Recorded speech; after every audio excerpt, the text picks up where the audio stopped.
I stood at the window of my corner office, 40 stories above Manhattan, watching a black town car glide to a stop below. Even from this height, I recognized my sister Olivia's unmistakable posture, back ramrod straight, chin slightly lifted, as she stepped onto the curb in heels that never faltered. My parents followed, just as impeccably dressed, just as unaware.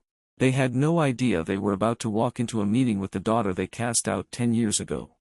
The intercom buzzed to life. "Miss Bennett, the Eastwood financial team has arrived for the merger briefing. Escort them to the main conference room," I said, smoothing the sleeve of my charcoal Armani jacket. "I'll join them in 5. 10 years. A decade since that night, still sharp as broken glass, when my parents exiled me for choosing code over capital, algorithms over asset management. No daughter of mine is going to waste her life playing with computers," my father had thundered, the study's mahogany walls echoing with his disdain. "The Eastwood name stands for legacy," he continued. "We are bankers, not tech support."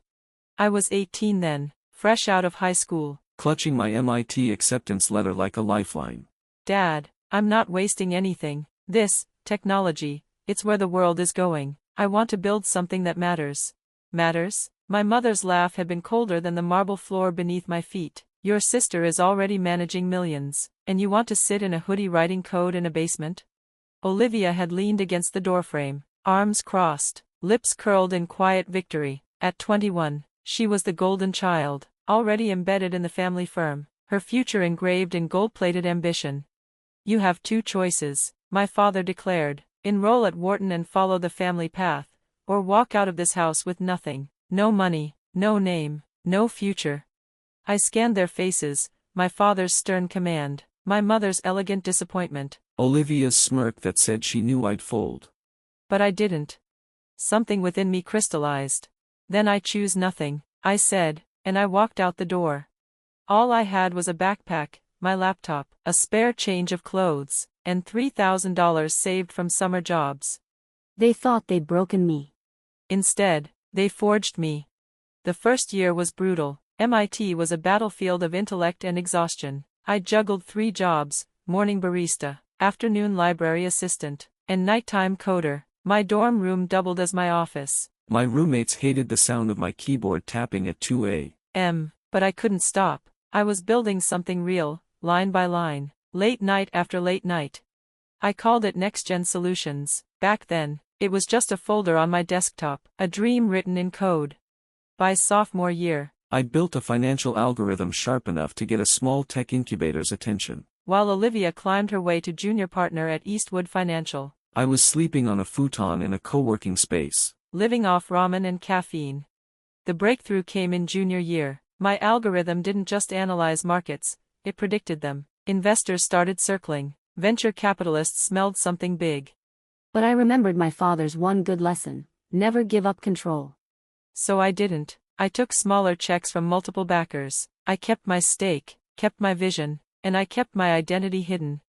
I started going by Monica Bennett, my mother's maiden name. To the world, I was a ghost, a voice on a call, a signature on a term sheet, a name whispered in tech circles. No one connected the reclusive genius behind NextGen with Monica Eastwood, the girl thrown out of her family's mansion for wanting to code. By graduation, NextGen was valued at $50 million. While my family sipped champagne at Olivia's wedding to another Wall Street heir, I was negotiating a contract worth more than the entire affair. 5 years after they disowned me, I bought my first penthouse. Ironically, it was in the same luxury building where I'd grown up. For years, I watched them come and go from the lobby 4 floors below, never once suspecting that the daughter they'd exiled now lived above them, in the penthouse suite. 10 years had passed. A full decade. And now Eastwood Financial was crumbling. They'd scoffed at the tech boom, dismissed cryptocurrency as a passing phase, and clung to outdated models while the world digitized around them. Their elite clientele, quietly abandoning ship. Many of them now trusted their fortunes to a more innovative, adaptive firm, one quietly powered by NextGen's cutting-edge systems. Now, desperate and drowning, they'd come to NextGen Solutions in hopes of arranging a merger. A lifeline. Unaware that the hand offering it belonged to the daughter they left behind. My phone buzzed, Olivia. No doubt wondering why they were being kept waiting. I let it ring.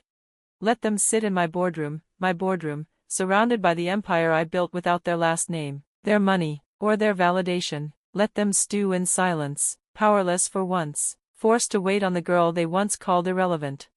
I glanced at my reflection in the glass, no longer the 18-year-old clutching her MIT acceptance like armor, no longer the girl begging to be understood. Now, I was the woman who built a billion-dollar enterprise from borrowed time and sheer will. Miss Bennet, my assistant's voice chimed in again, they're asking how much longer. I picked up the leather folder on my desk, the one holding the acquisition terms they hadn't realized they'd already agreed to. Tell them the CEO is on her way. Each step toward the conference room echoed like a heartbeat, measured, inevitable. I had pictured this moment 1,000 times, dreamed of it through long nights and longer years, and now, it was here.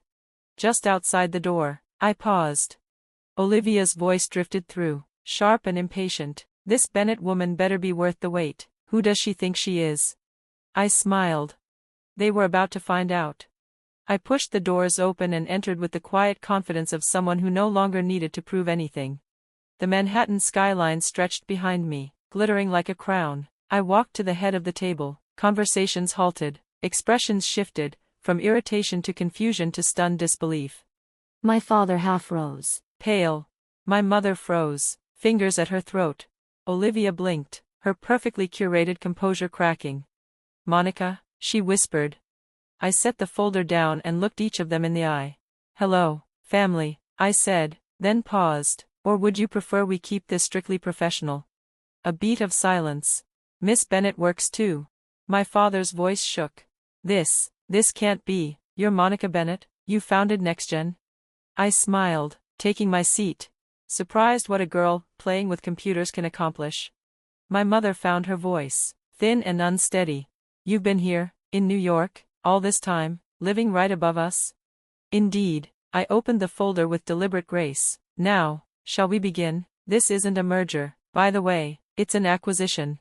Acquisition? Olivia's voice cracked. What are you talking about? I nodded to my assistant. She entered and began distributing neatly printed documents to the stunned boardroom. Over the past year, NextGen has quietly acquired a controlling interest in Eastwood Financial, through subsidiaries, shell entities, strategic partnerships. This meeting is to discuss the terms of your surrender. My father slammed a fist on the table. You can't do this, we're your family. I looked him dead in the eye. You lost the right to that word the night you made me choose between my dreams and your legacy, and I chose myself. The room fell silent, even the attorneys stopped moving.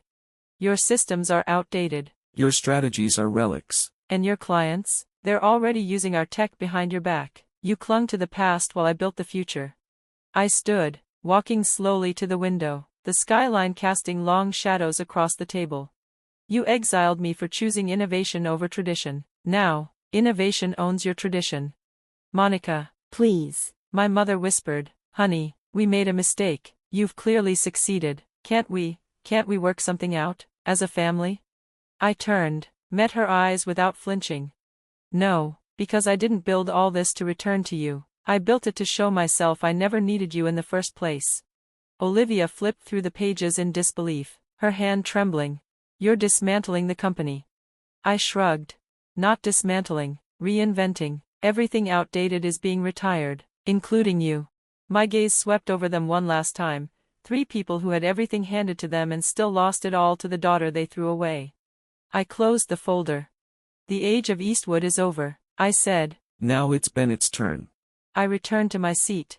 Eastwood Financial will be absorbed into NextGen's operations. Most of your lower-level employees will retain their jobs. They don't deserve to suffer for your failures. I let the silence stretch, then added with a cold smile. As for the executive team, I hear there's an opening for a barista at the coffee shop where I worked during my first year of college. You would destroy your own family's legacy, my father said, his voice trembling with rage. I met his eyes without flinching. My legacy is NextGen. You made it clear I was never part of yours the night you threw me out. I slid the contracts across the table. Sign. Or I'll call an emergency shareholder meeting and remove you from the board. Either way, Eastwood Financial is mine now. My mother burst into tears, perfectly timed, as always. Olivia looked like she'd bitten into something rotten. And my father just sat there, watching the weight of his empire crumble under the very daughter he disowned. One by one, they signed. As they stood to leave, humiliated and silent, I called out, "Olivia." She turned. Still trying to salvage her dignity. "That corner office of yours, have it cleared by Friday. I'm turning it into a coding bootcamp for underprivileged kids." She said nothing. After they left, I returned to my window, watching their sleek cars vanish into Manhattan traffic, symbols of a legacy that now belonged to someone else. My assistant entered with a glass of champagne. "Congratulations on the acquisition," he said, though I imagine this was about more than just business. I took the glass, my gaze still fixed on the city below. I thought of that scared 18-year-old girl who had walked into the night with nothing but a backpack, a laptop, and an impossible dream. Sometimes, success isn't about proving them wrong. It's about becoming so powerful, they're forced to sit across the table and witness you sign their downfall into being. The press release went out an hour later. Tech giant NextGen Solutions acquires historic Eastwood Financial. My phone lit up with messages from long-lost relatives suddenly remembering their dear cousin Monica. I ignored every one of them. The following week, I moved my office into the former Eastwood Financial headquarters. first order of business, I took down every oil painting of stern-faced men who'd built their fortune on exclusion and entitlement. In their place, I hung one thing, a simple framed photo of my old MIT student ID. My family still tries to reach out, through lawyers, intermediaries, apology-laced emails dressed in corporate jargon. They want reconciliation now that I'm worth billions. But I learned long ago, real family doesn't need to be bought. And it sure as hell doesn't show up after the IPO. NextGen thrived. Our technology reshaped the financial industry. The Eastwood name faded into footnotes. My father retired in disgrace. Olivia took a middle management role at a second-tier firm. My mother tells anyone who will listen that she always believed in me. I let her talk. Sometimes, late at night, I stand by my office window and think about the night they cut me off, thinking they were punishing me. What they didn't realize was that they weren't locking me out. They were setting me free. They thought they were closing doors. They didn't expect me to build my own. My own doors. My own building. My own empire. And now, when people hear the name Eastwood, they don't think of the banking dynasty. They think of the daughter who dared to believe in the future. The daughter who came back, not to ask for a seat at the table, but to buy the table outright. On the wall of my office hangs one final artifact. A framed piece of paper bearing my father's last words to me. "No daughter of mine is going to waste her life playing with computers." And beneath it, my response. "You were right, I'm not your daughter anymore. I'm your boss." The view from the top isn't about looking down on those who hurt you. It's about finally seeing, with clarity, the strength you always had. Success isn't just about proving them wrong. It's about proving yourself right. And sometimes, the best revenge isn't success alone. It's success so absolute, they have to read about it in the Wall Street Journal while packing up their corner office. The daughter they disowned? She owns their name now. That's not just revenge. That's justice.